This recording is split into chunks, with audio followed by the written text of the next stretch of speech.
नमस्कार दोस्तों, welcome to our channel MR Study Point. आज के इस वीडियो में हम डिस्कस करेंगे NCERT क्लास 6 चैप्टर 11 के बारे में। यह चैप्टर सोशल साइंस मतलब सामाजिक विज्ञान से रिलेटेड है, जिसमें हम हमारे अतीत भाग 1 के बारे में जानेंगे। हमारे अतीत भाग 1 के इस चैप्टर में हम इमारतें, चित्र तथा किताबों के बारे में जानने का प्रयास करेंगे। चलिए अब हम स्टार्ट करते हैं। अध्याय 11 इमारतें, चित्र तथा किताबें। मरुत्सामी और लौह स्तंभ। मरुत्सामी आज बहुत खुश था। पहिएदार कुर्सी में बिठाकर उसका भाई उसे कुतुब मीनार दिखाता हुआ प्रसिद्ध लौह स्तंभ के सामने ले आया। धूल भरे पथरीले रास्ते से रैंप के सहारे यहाँ तक आना काफ़ी मुश्किल था। अपने इस अनुभव को मरुत्सामी कभी नहीं भूल पाएगा। धातु विज्ञान। प्राचीन भारतीय धातु वैज्ञानिक ने विश्व धातु विज्ञान के क्षेत्र में प्रमुख योगदान दिया है। पुरातात्विक खुदाई ने यह दर्शाया है कि हड़प्पावासी कुशल शिल्पी थे और उन्हें तांबे के धातु कर्म लेकिन धातु शोधन की जानकारी थी। उन्होंने तांबे और टीन को मिलाकर कांसा भी बनाया था। जहां हड़प्पावासी कांस्य युग से जुड़े थे, वहीं उनके उत्तराधिकारी लौह युग से संबंधित थे। भारत अत्यंत विकसित किस्म के लोहे का निर्माण करता था। खोटा लोहा, पिटवा लोहा, ढलवा लोहा। लौह स्तंभ। मेहरौली, दिल्ली में कुतुब मीनार के परिसर में खड़ा यह लौह स्तंभ भारतीय शिल्पकारों की कुशलता का एक अद्भुत उदाहरण है। इसकी ऊंचाई 7.2 मीटर और वजन 3 टन से भी ज़्यादा है। इसका निर्माण लगभग 1500 साल पहले हुआ। इसके बनने के समय की जानकारी हमें इस पर खुदे अभिलेख से मिलती है।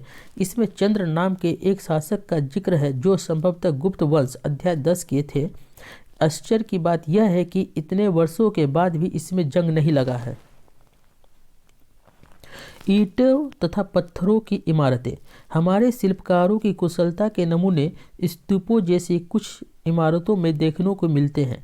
स्तूप का शाब्दिक अर्थ टीला होता है। हालांकि स्तूप विभिन्न आकार के थे, कभी गोल या लंबे तो कभी छोटे या बड़े। उन सब में एक समानता है, प्रायः सभी स्तूपों के भीतर एक छोटा सा डिब्बा रखा रहता है। इन डिब्बों में बुद्ध या उनके अनुयायियों के शरीर के अवशेष जैसे दांत, हड्डी या राख या उनके द्वारा प्रयुक्त कोई चीज या कोई कीमती पत्थर अथवा सिक्के रखे रहते हैं। इसे धातु मंजूषा कहते हैं। प्रारंभिक स्तूप धातु मंजूषा के ऊपर रखा मिट्टी का टीला होता था। बाद में टीले को ईंटों से ढक दिया गया और बाद के काल में उस गुंबदनुमा ढांचे को तरासे हुए पत्थरों से ढक दिया गया। प्रायः स्तूपों के चारों ओर परिक्रमा करने के लिए एक वृत्ताकार पथ बना होता था, जिसे प्रदक्षिणा पथ कहते हैं। इन रास्ते को रेलिंग से घेर दिया जाता था, जिसे वेदिका कहते हैं। वेदिका में प्रवेश द्वार बने होते थे। रेलिंग तथा तोरण प्रायः मूर्तिकला की सुंदर कलाकृतियों से सजे होते थे। मानचित्र 7 पृष्ठ 106 में अमरावती को ढूंढो। यहाँ कभी एक भव्य स्तूप हुआ करता था। लगभग 2000 साल पहले इस स्तूप को सजाने के लिए शिलाओं पर चित्र उकेरे गए।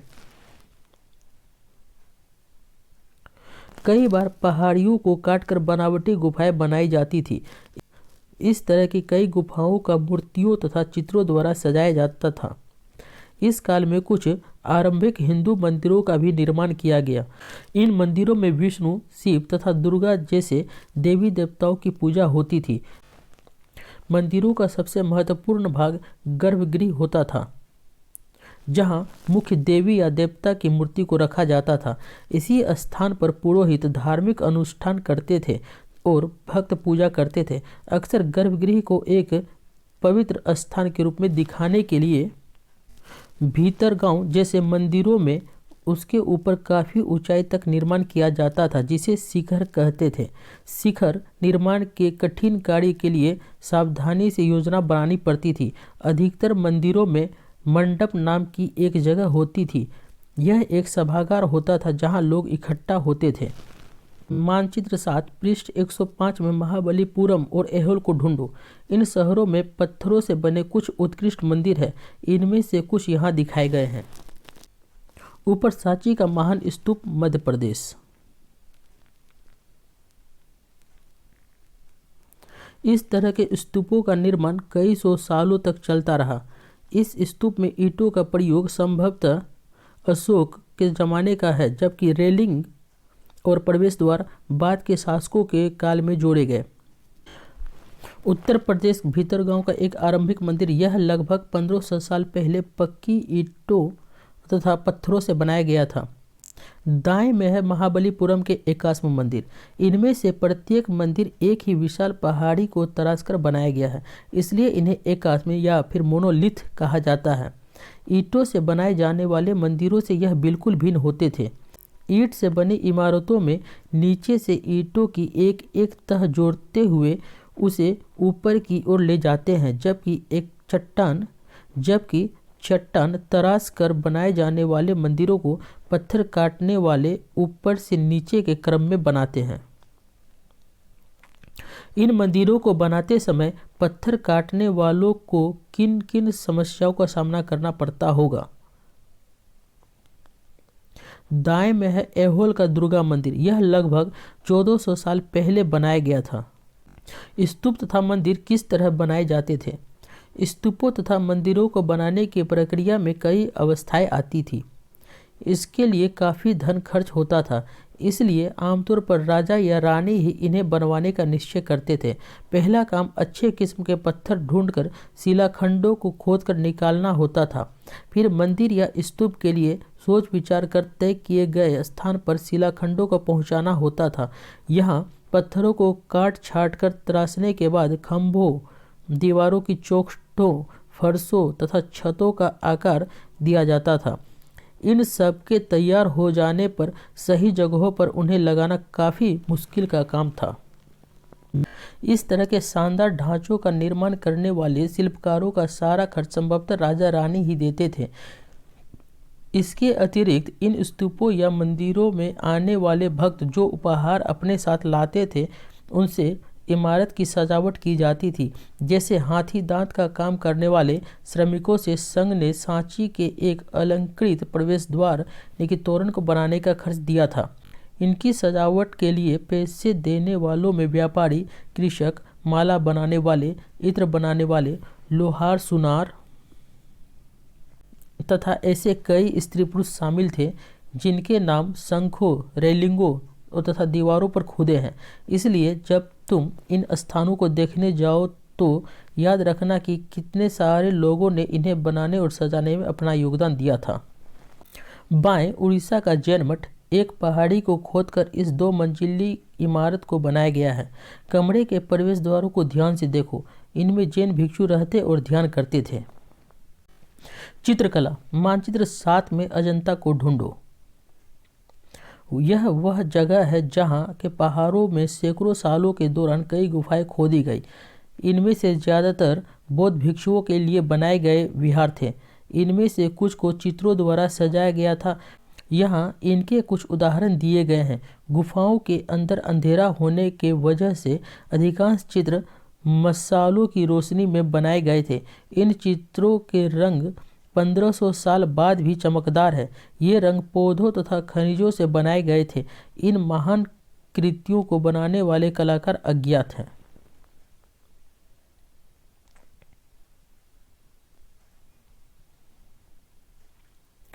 पुस्तकों की दुनिया। इस युग में कई प्रसिद्ध महाकाव्यों की रचना की गई। इन उत्कृष्ट रचनाओं में स्त्री पुरुषों की वीर गाथाएं तथा देवताओं से जुड़ी कथाएं हैं। करीब 1800 साल पहले एक प्रसिद्ध तमिल महाकाव्य शिल्पदिकारम का रचना इलांगो नामक कवि ने की। इसमें कोवलन नाम के एक व्यापारी की कहानी है। वह पुहार में रहता था। अपनी पत्नी कन्नगी की उपेक्षा कर वह एक नर्तकी माधवी से प्रेम करने लगा। बाद में वह और कन्नगी पुहार छोड़कर मदुरै चले गए। वहाँ पांड्य राजा के दरबारी जोहरी ने केवलन पर चोरी का झूठा आरोप लगाया, जिस पर राजा ने उसे प्राणदंड दे दिया। कन्नगी, जो अभी भी उनसे प्रेम करती थी, इस अन्याय के कारण दुख और रोष से भर गई। उसने मदुरै शहर का विनाश कर डाला। शिल्पाधिकारम से लिया गया एक वर्णन। यहाँ कवि ने कन्नगी के दुख का इस तरह वर्णन किया है। ओ मेरा दुख तो देखो, तुम मुझे सांत्वना तक नहीं दे सकते। क्या यह सही है कि विशुद्ध सोने से भी सुंदर तुम्हारा शरीर बिना धूल से सना यूं ही पड़ा है?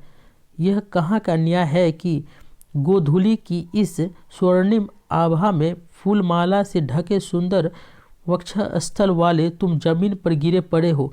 मैं अकेली असहाय और हताश होकर खड़ी हूँ। क्या ईश्वर नहीं है? क्या इस देश में ईश्वर नहीं है? पर क्या उस स्थान पर ईश्वर रह सकते हैं जहाँ के राजा की तलवार निर्दोष नवागंतुक के प्राण ले लेती है? क्या ईश्वर नहीं है? नहीं है। एक और तमिल महाकाव्य मणि मेखलई को करीब 1400 साल पहले सतनार द्वारा लिखा गया। इसमें कोवलन और तथा माधवी की बेटी की कहानी है। ये रचनाएं कई सदियों पहले ही खो गई थी। उनकी पांडुलिपियां द्वारा लगभग 100 साल पहले मिली। अन्य लेखक जैसे कालिदास, जिसके बारे में तुमने अध्याय 10 में पढ़ा, वे संस्कृत में लिखते थे। मेघदूत का एक श्लोक। यहाँ उनकी सबसे प्रसिद्ध रचना मेघदूत से एक अंश दिया गया है। यहाँ एक विराही प्रेमी बरसात के बादल को अपना संदेशवाहक बनाने की कल्पना करता है। देखो इसमें किस तरह कवि ने बादलों को ऊपर की ओर ले जाती ठंडी हवा का वर्णन किया है। तुम्हारे बौछारों से मुलायम हो उठी मिट्टी की भीनी खुशबू से भरे हाथियों की सांस में बसी जंगल गुलड़ को पकाने वाली शीतल बयार तुम्हारे साथ धीरे धीरे बहेगी। पुरानी कहानियों का संकलन तथा संरक्षण। हिंदू धर्म से जुड़ी कई कहानियां जो बहुत पहले से प्रचलित थी इसी काल में लिखी गई। इसमें पुराण भी शामिल है। पुराण का शाब्दिक अर्थ है प्राचीन या पुराण। पुराणों में विष्णु, शिव, दुर्गा या पार्वती जैसे देवी देवताओं से जुड़ी कहानियां हैं। इनमें इन देवी देवताओं की पूजा की विधियां दी गई है। इनके अतिरिक्त इनमें संसार की सृष्टि तथा राजाओं के बारे में भी कहानियां हैं। अधिकतर पुराण सरल संस्कृत श्लोक में लिखे गए हैं जिससे ये सब उन्हें सुन और समझ सके। स्त्रियां तथा शूद्र जिन्हें वेद पढ़ने की अनुमति नहीं थी वे भी इसे सुन सकते थे। पुराणों का पाठ पुजारी मंदिरों में क्या करते थे जिसे लोग सुनने आते थे। दो संस्कृत महाकाव्य महाभारत तथा रामायण लंबे अरसे से लोकप्रिय रहे हैं। तुम में से भी कुछ बच्चे इन कहानियों से परिचित होंगे। महाभारत कौरवों और पांडवों के बीच युद्ध की कहानी है। इस युद्ध का उद्देश्य पुरु वंश की राजधानी हस्तिनापुर की गद्दी प्राप्त करना था। यह कहानी तो बहुत ही पुरानी है पर आज इसे हम जिस रूप में जानते हैं वह करीब 1500 साल पहले लिखी गई। माना जाता है कि पुराणों और महाभारत दोनों को ही व्यास नाम के ऋषि ने संकलित किया था। महाभारत में ही भगवत गीता भी है जिसके बारे में तुमने अध्याय 9 में पढ़ा था। रामायण की कथा कौशल के राजकुमार राम के बारे में है। उनके पिता ने उन्हें वनवास दे दिया था। वन में उनकी पत्नी सीता का लंका के राजा रावण ने अपहरण कर लिया था। सीता को वापस पाने के लिए राम को लड़ाई करनी पड़ी। वे विजयी होकर कौशल की राजधानी अयोध्या लौटे। महाभारत की तरह ही रामायण भी एक प्राचीन कहानी है जिसे बाद में लिखित रूप दिया गया। संस्कृत रामायण के लेखक वाल्मीकि माने जाते हैं। आम लोगों द्वारा कही जाने वाली कहानियाँ। आम लोग भी कहानियाँ कहते थे, कविताओं और गीतों की रचना करते थे, गाने गाते थे, नाचते थे और नाटकों को खेलते थे। इनमें से कुछ तो इस समय के आसपास जातक और पंचतंत्र की कहानियों के रूप में लिखकर सुरक्षित कर लिए गए। जातक कथाएं जो अक्सर स्तूपों की रेलिंग तथा अजंता के चित्रों में दर्शाई जाती थी। इनमें से एक कहानी अगले पृष्ठ पर दी गई है। बंदर राजा की कहानी। एक समय बंदरों का एक महान राजा हुआ। वह हिमालय पर गंगा के किनारे अपने 8000 अनुयायियों के साथ रहता था। इन सारे बंदरों को एक खास आम के पेड़ के फल बहुत प्रिय थे। ये आम बहुत मीठे होते थे। इतने स्वादिष्ट आम धरातल पर नहीं उतरते थे। एक दिन एक पका हुआ आम गंगा नदी में गिरकर बहते बहते वाराणसी पहुंच गया। उस वक्त नदी में वहां का राजा नहा रहा था। उसे वह आम मिला। उसे चखकर वह हैरान रह गया। उसने अपने राज्य के जंगलों की देखभाल करने वालों से पूछा कि क्या वे इस आम के पेड़ को ढूंढ सकते हैं या नहीं। वे राजा को हिमालय की पहाड़ी पर ले गए।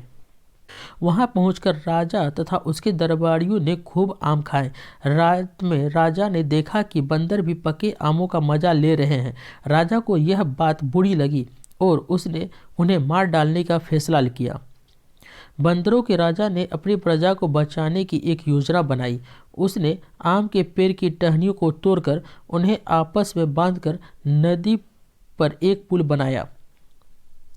इसके एक छोर को वह तब तक पकड़े रहा जब तक उसकी सारी प्रजा ने नदी को पार ना कर लिया। पर इस प्रयास से वह इतना थक गया कि मरणासन होकर गिर पड़ा। राजा ने जब यह सब देखा तो उसने बंदर राजा को बचाने की कोशिश की, पर वह सफल ना हुआ। बंदर राजा की मृत्यु पर शोक हुआ और राजा ने उसे पूरा सम्मान दिया।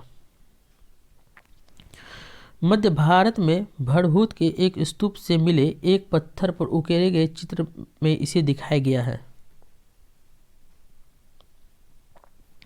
विज्ञान की पुस्तकें। इसी समय गणितज्ञ और खगोल शास्त्री आर्यभट्ट ने संस्कृत में आर्यभट्टयम नामक पुस्तक लिखी। इसमें उन्होंने लिखा कि दिन और रात पृथ्वी के अपनी धुरी पर चक्कर काटने की वजह से होते हैं, जबकि लगता है कि रोज सूर्य निकलता है और डूबता है। उन्होंने ग्रहण के बारे में भी एक वैज्ञानिक तर्क दिया। उन्होंने वृत्त की परिधि को मापने की भी विधि ढूंढ निकाली, जो लगभग उतनी ही सही है जितनी कि आज प्रयुक्त होने वाली विधि। वारामिहिर, ब्रह्मगुप्त और भास्कराचार्य कुछ अन्य गणितज्ञ और खगोलवेत्ता थे जिन्होंने कई खोजें की। इसके बारे में पता लगाओ। शून्य अंकों का प्रयोग पहले से होता रहा था, पर अब भारत के गणितज्ञों ने शून्य के लिए एक नए चिन्ह का आविष्कार किया। गिनती की यह पद्धति अरबों द्वारा अपनाई गई और तब यूरोप में भी फैल गई। आज भी यह पूरी दुनिया में प्रयोग में की जाती है। रोम के निवासी शून्य का प्रयोग किए बगैर गिनती करते थे।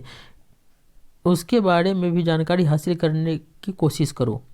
आयुर्वेद चिकित्सा विज्ञान की एक विख्यात पद्धति है जो प्राचीन भारत में विकसित हुई। प्राचीन भारत में आयुर्वेद के दो प्रसिद्ध चिकित्सक थे, चरक प्रथम द्वितीय शताब्दी ईस्वी और सुश्रुत चौथी शताब्दी ईस्वी। चरक द्वारा रचित चरक संहिता औषधि शास्त्र की एक उल्लेखनीय पुस्तक है। अपनी रचना सुश्रुत संहिता में सुश्रुत ने शल्य चिकित्सा की विधियों का विस्तृत वर्णन किया है। अन्यत्र कागज आज हमारे रोजमर्रा की जिंदगी का हिस्सा बन गया है। जो किताबें हम पढ़ते हैं वे कागज पर छपी होती है। उसी तरह लिखने के लिए भी हम कागज का ही उपयोग करते हैं। कागज का आविष्कार करीब 1900 साल पहले काई लुन नाम के व्यक्ति ने चीन में किया। उसने पौधों के रेशों, कपड़ों, रस्सियों और पैर की छालों को पीट कर लुगदी बनाकर उसे पानी में भिगो दिया। फिर उस लुगदी को दबाकर उसका पानी निचोड़ा और तब सुखाकर कागज बनाया। आज भी हाथ से कागज बनाने के लिए इस विधि को अपनाया जाता है। कागज बनाने की तकनीक को सदियों तक गुप्त रखा गया। करीब 1400 साल पहले यह कोरिया तक पहुंची। इसके तुरंत बाद यह जापान तक फैल गई। करीब 1800 साल पहले यह बगदाद में पहुंची। फिर बगदाद से यह यूरोप, अफ्रीका और एशिया के अन्य भागों में फैली। इस उपमहाद्वीप में भी कागज की जानकारी बगदाद से ही आई।